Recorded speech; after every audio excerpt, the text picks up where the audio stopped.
Hello there. This is Balaji Ali from holistica.org, and I'd like to welcome you once again to another session of questions and answers. There was a video I did a while ago on water fasting, and as a result of that video, I had a text message from a client of mine giving me her results on not on water fasting, but a different type of fasting called intermittent fasting. I'd like to share that text message with you. And she writes, "Good morning, Mr. Balaji. We need to catch up soon. I'll ring you soon. I started intermittent fasting, specifically the OMAD, that is 1 meal a day fasting, uh, on the 2nd of April, mainly to keep healthy and lose weight. I found out by accident that the cyst in my breast decreased in size considerably.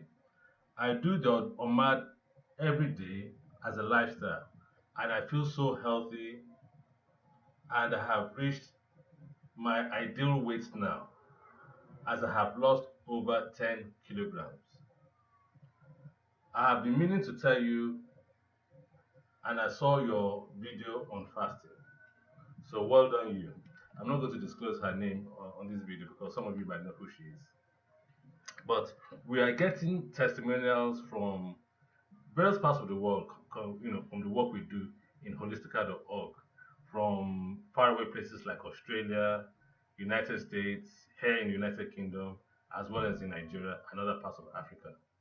I'm very proud of the work we're doing in holistica.org, and with God willing, I'll continue to do much more of this work to help much more people. Uh, and it is one of the reasons why I'm able to put my face out there in public because of the many testimonials that were received here. Now, this is a lady who has a cyst in her breast. Now, she had seen an oncologist who suggested she might go through a surgery to remove that breast.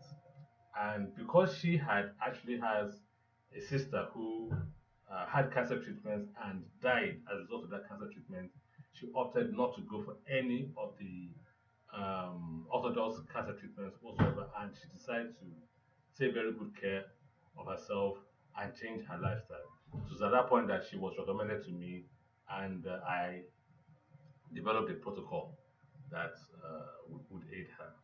So basically, um, I've had people who would ask me that if certain protocols would work, such as fasting or changing of lifestyle works, why is it that the oncologists would not recommend that to their patients?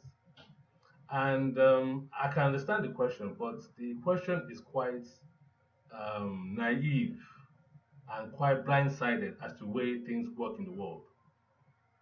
Because if every oncologist is aware of the powerful um, way in which certain alternative or natural medicines work, then that's basically shooting themselves in the foot.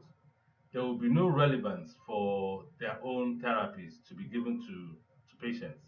So, for example, like this woman's oncologist, for instance, why would they recommend fasting for her? Something that she can do freely by herself. Because if she does that, if they tell her that she does that, that would mean they earn no income from that activity.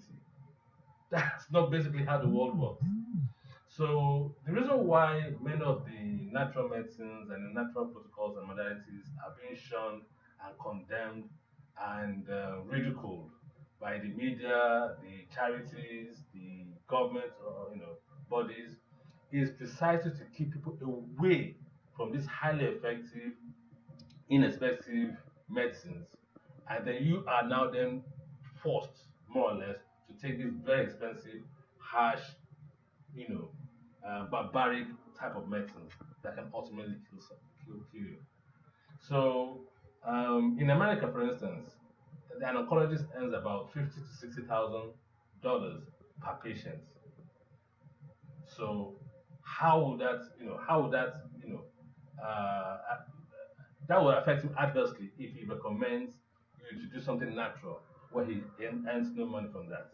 That that basically doesn't have, you know, it's not how the world works. You know, who's going to pay for his um, expensive student loans that he has built up over the years from doing many years of college studies and qualifications to get to where he is? Who's going to pay for his, the tuition of his expensive, college students, his children? Who's going to pay for that? Who's going to pay for his mortgage?